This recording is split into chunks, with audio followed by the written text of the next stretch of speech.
Baik, bismillahirrahmanirrahim. Assalamualaikum warahmatullahi wabarakatuh.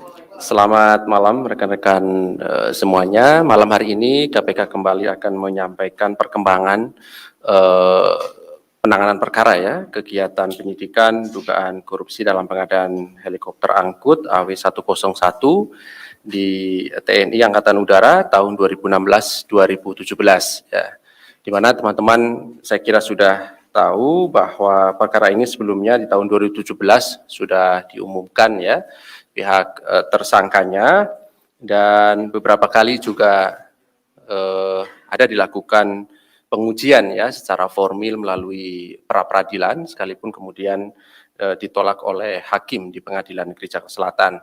Kami juga sudah sampaikan pada teman-teman bahwa KPK tentu tetap terus melanjutkan proses penyidikan perkara ini, dan malam hari ini kami akan menyampaikan perkembangan dari penanganan perkara dimaksud. Hadir malam hari ini pimpinan Pak Ketua dan juga Deputi Penindakan Pak Karyoto, dan nanti akan disampaikan oleh Pak Ketua poin-poin dari perkembangan perkara dimaksud, dan kami persilahkan 3 orang penanya. Kami silahkan seperti biasa, 1 orang penanya, nanti pertanyaannya dihabiskan sampai dengan selesai, dan 3 orang nanti yang terakhir akan memberikan pertanyaannya, dan tentu nanti setelah itu kami akan jelaskan. Baik, kami silahkan Pak Ketua untuk menyampaikan perkembangan dari kegiatan penyidikan dugaan korupsi perkara dimaksud.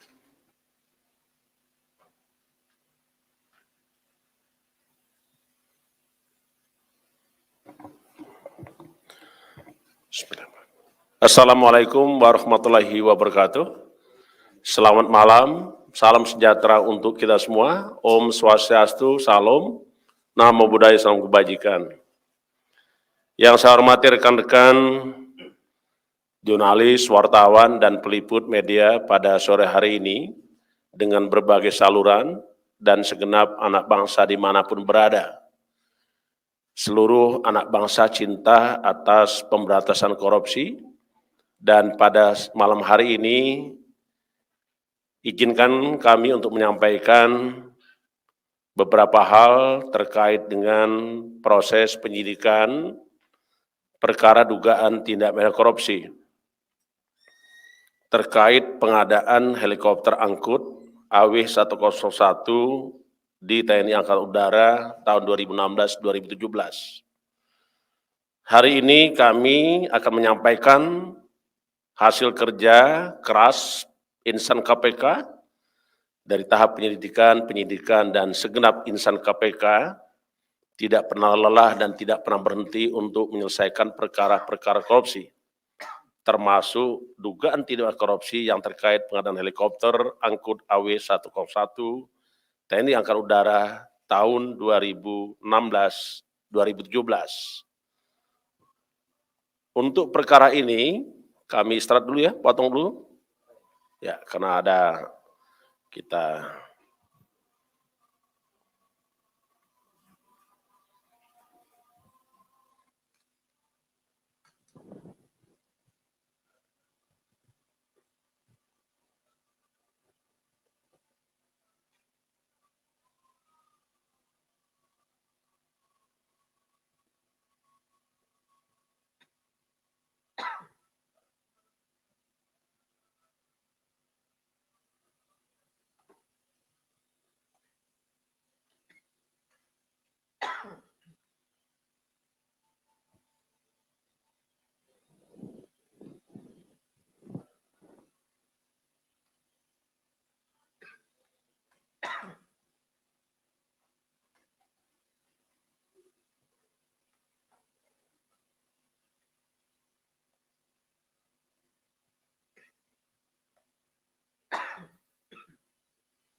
Baik, kita lanjutkan.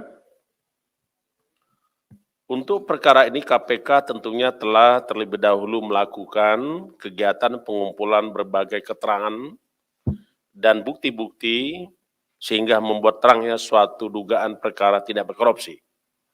KPK selanjutnya melakukan kegiatan-kegiatan untuk mengumpulkan keterangan saksi, bukti-bukti guna mengungkap perkara. Dan berdasarkan hasil keterangan para saksi dan bukti-bukti yang kita kumpulkan, maka perkara tindak korupsi hari ini dengan tersangka IKS alias JIK, Direktur PT DJM, dan pengendali PT KCG. Setelah penyidik menemukan bukti yang cukup, maka penyidik berkeyakinan sudah memiliki bukti yang cukup dan melakukan pemeriksaan 30 saksi dan mengumpulkan beberapa bukti lainnya.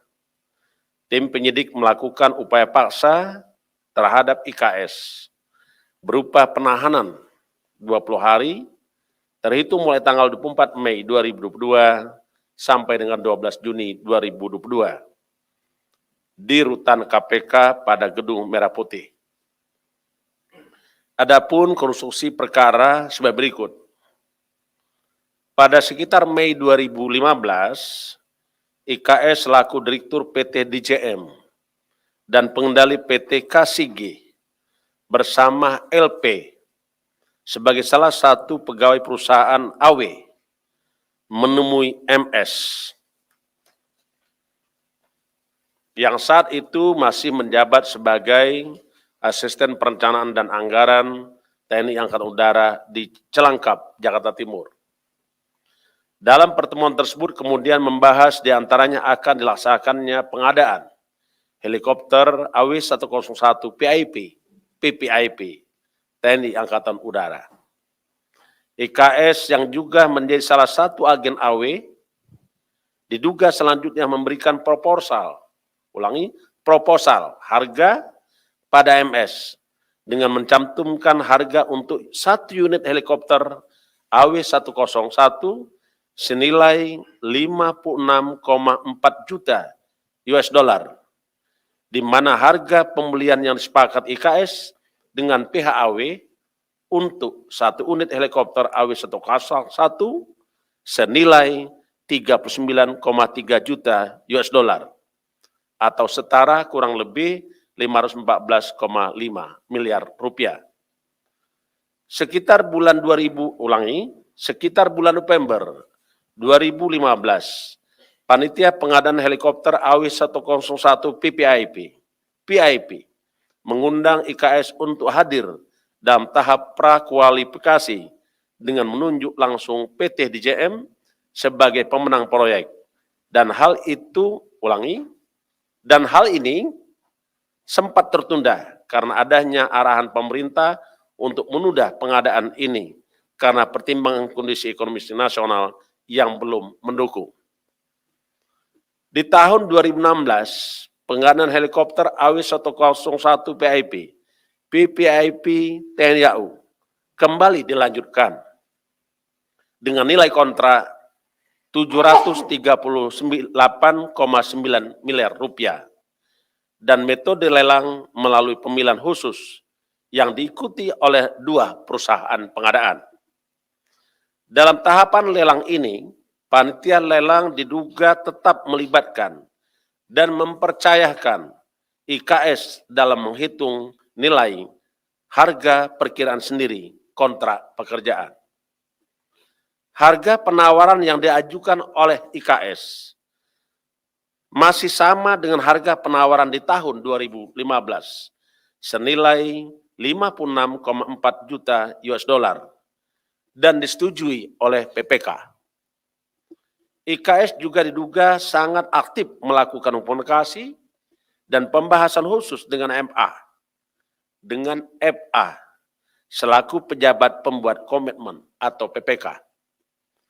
Untuk persyaratan lelang yang hanya diikuti 2 perusahaan, IKS diduga menyiapkan dan mengkondisikan 2 perusahaan miliknya mengikuti proses lelang ini dan disetujui oleh PPK.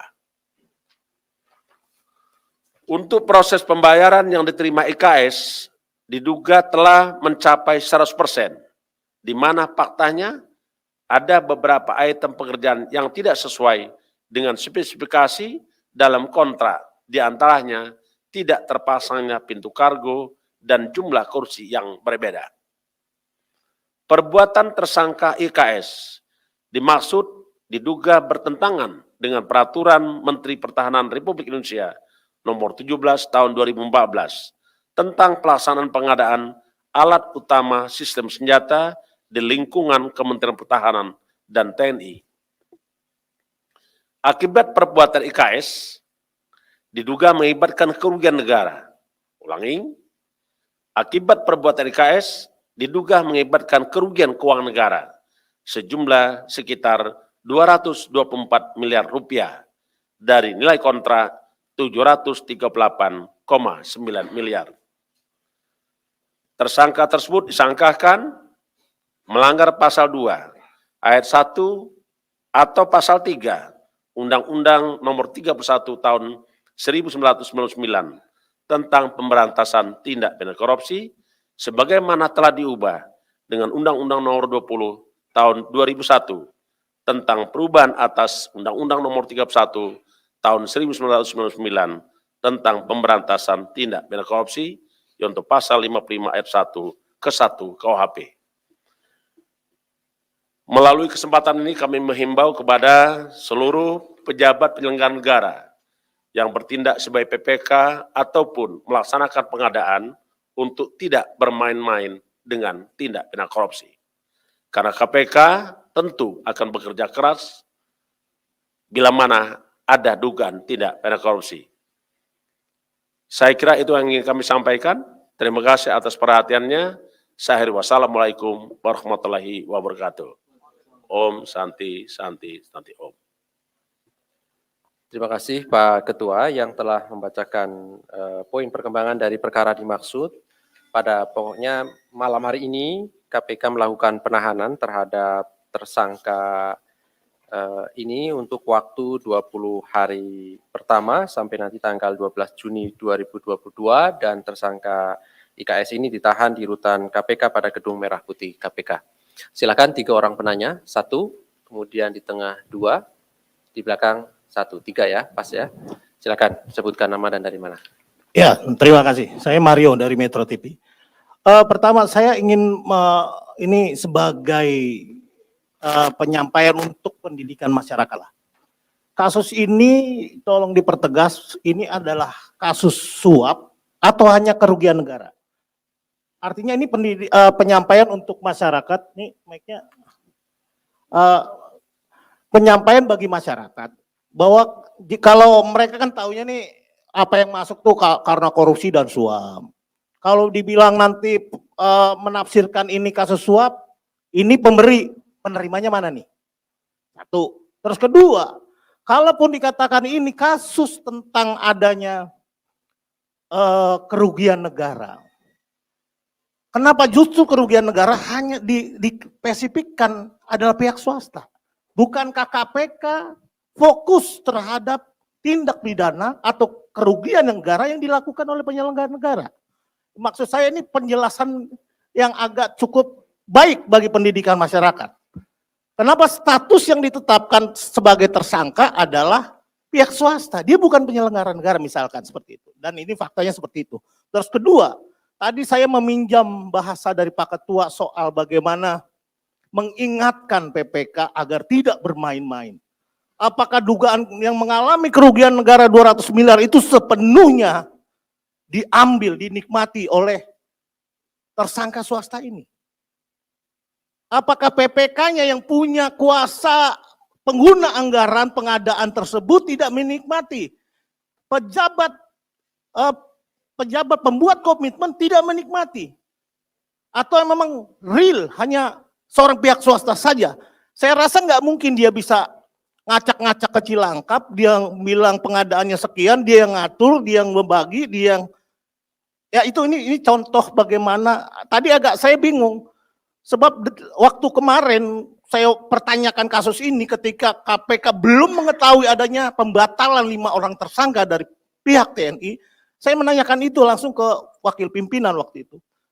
Karena pada saat itu dikatakan Pak Ale katanya tidak ada cantolan lagi kita untuk melakukan menindaklanjuti, mungkin akan kita serahkan ke APH lain gitu misalkan.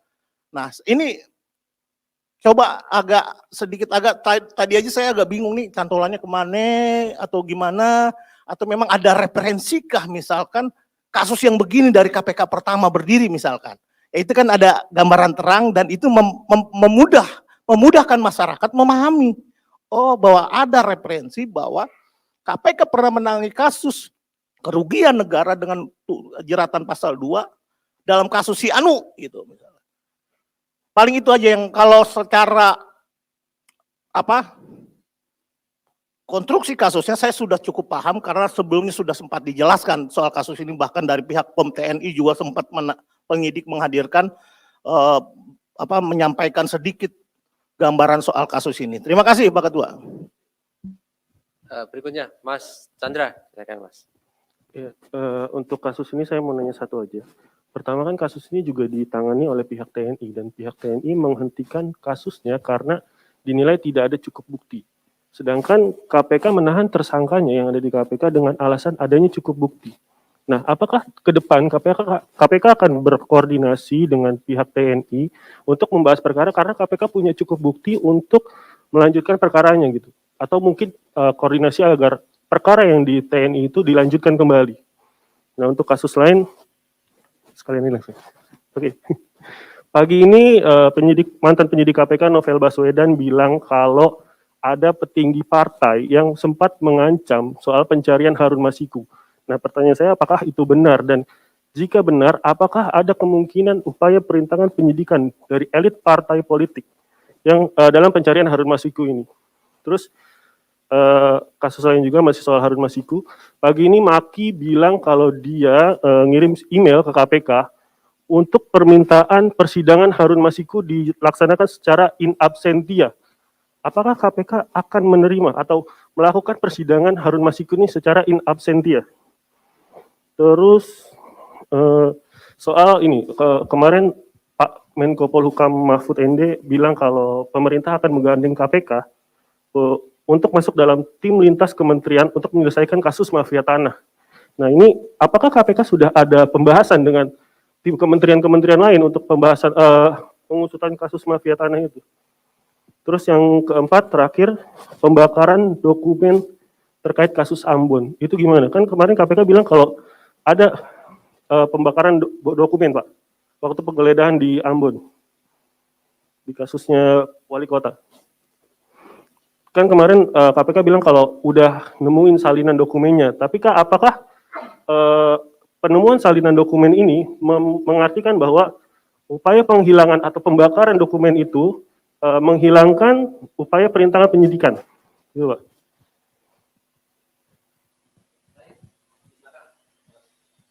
Ya, selamat malam Pak Firly, Pak Karyato, Pak Ali. Saya Jamal dari Ermol. Yang pertama saya mau bertanya, tadi hampir sama kayak Bang Mario sama Bang Chandra. Apakah perkara ini merupakan terobosan baru dari KPK mengusut perkara, namun belum ada dari pihak penyelenggara negaranya? Lalu yang kedua, Puspom TNI juga kan sudah SP3 tersangka dari unsur TNI. Kenapa bukan KPK aja Pak yang nangkap gitu? Mungkin lebih berani sedikit gitu. Lalu yang ketiga, ini kan udah jadi tersangka sejak 2017, artinya sudah 5 tahun. Selama 5 tahun ini, bukti apa saja yang sudah diamankan oleh KPK? Misalkan kalau uang, ada berapa banyak uang yang telah diamankan? Terima kasih.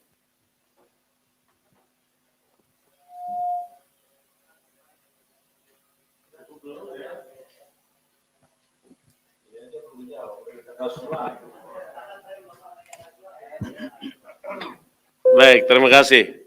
Nanti secara lengkap bisa ditanyakan kepada Pak Deputi Penindakan maupun Pak Juru Bicara. Sebagaimana tadi yang saya sampaikan, konstruksi perkara ini adalah suatu perbuatan sebagaimana dimaksud di dalam pasal 2 atau pasal 3 Undang-Undang nomor 3199 Jonto Undang-Undang nomor 20 tahun 2001. Itu, jadi bukan suap. Baik ya, jadi konsepnya adalah Di situ ada barang siapa ya dengan maksud menguntungkan diri sendiri ataupun orang lain atau korporasi dengan melawan hukum yang dapat menimbulkan kerugian keuangan negara atau perekonomian negara. Jelas ya pasal 2 dan pasal 3. Itu yang pertama Pak Mario. Yang kedua, KPK tentu dalam melakukan penyidikan suatu perkara itu tidak bisa kita lepas dari apa sesungguhnya penyidikan. Kita bukan bicara cepat, lambat, sudah lama, atau baru, bukan itu. Tapi hal yang paling esensi adalah apakah kita sudah menemukan bukti permulaan cukup? Apakah kita sudah mendapatkan bukti yang cukup? Sehingga perkara tersebut terang benderang. Dan sekarang sudah terang benderang. Sehingga kita menemukan tersangkanya. Tersangkanya tadi IKS. Jadi clear ya. Prosesnya sudah ada, mengumpulkan transaksi, kurang lebih ada 30 orang yang sudah kita periksa. Bukti-bukti lain ada juga dokumen yang sudah disita. Termasuk juga ada bukti lain. Misalnya kita melakukan pemblokiran terhadap buku tabungan saudara tersangka plus isinya. Nah, ini masih berproses ya, tapi itu sudah kita lakukan. Selanjutnya, kalau rekan-rekan bercara, tadi ada yang menyampaikan subjek hukum yang lain bagaimana? Memang di dalam Undang-Undang Nomor 30 2002 maupun yang sudah diperbaharui dengan Undang-Undang Nomor 19 2019, tepatnya itu di pasal 11, itu disebutkan. Subjek hukumnya KPK dapat melakukan penyidikan dan penuntutan terhadap tindak pidana korupsi. Ada syaratnya 2. Tapi syarat ini bukan kumulatif. Coba rekan-rekan baca lagi. Subjek hukumnya adalah aparat penegak hukum atau penyelenggara negara atau pihak terkait. Oke? Di kalimat berikutnya ada itu dan atau titik koma. Menimbulkan kerugian negara sekurang-kurangnya 1 miliar di ayat 2-nya. Itu Undang-Undang 19 2019. Kalau bicara dan atau, tentulah kawan-kawan sudah paham. Itu bukan kumulatif. Boleh alternatif. Baik ya, Pak Jamal maupun Pak Chandra, mudah-mudahan sudah bisa terjawab ini. Berikutnya tadi ada yang juga bertanya, bagaimana dengan pihak yang diduga penyelenggara negara yang disidik oleh POM TNI, AU.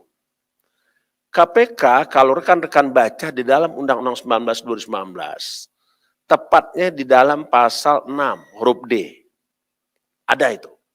KPK melakukan supervisi terhadap instansi yang berwenang melaksanakan pemberantasan korupsi, termasuk juga pihak rekan-rekan TNI. Di dalam pasal 8 huruf A, itu lebih jelas lagi. Di dalam pasal 8 huruf A, Undang-Undang 19 2019, disebutkan, bahwa KPK itu tugasnya di huruf A, mengkoordinasikan penyelidikan, penyidikan, dan penuntutan tindak pidana korupsi. Artinya tentu kita harus laksanakan amanat undang-undang itu. Selanjutnya, tadi ada juga yang bertanya terkait dengan, ini agak berbeda di luar perkara ini saya lihat. Misalnya tadi ditanyakan bagaimana KPK yang dilibatkan terkait dengan penanganan mafia tanah. Saya sampaikan bahwa terkait dengan penertiban perizinan pemanfaatan lahan, KPK sudah lebih dulu terlibat. Di mana keterlibatannya? Coba rekan-rekan baca di dalam Perpres nomor 54 tahun 2018 tentang Strategi Nasional Pencegahan Korupsi. Salah satunya termasuk kebijakan tentang One Map Policy. Kalau kita bicara tentang One Map Policy, maka terkait juga dengan kemanfaatan perizinan lahan dan tanah. Sehingga kami sangat menyambut baik jikalau KPK dilibatkan. Karena tidak dilibatkan saja, kami memang diatur di dalam tugas pokok kami, tugas pokok KPK. Termasuk juga amanat daripada Perpres nomor 54 tahun 2018 dan KPK sebagai sekretariat dari strategi nasional pencegahan korupsi. Kita lakukan itu. Bahkan kita sudah bekerja sama dengan Kementerian ATR dan BPN.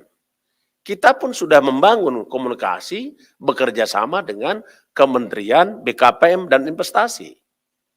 Kenapa?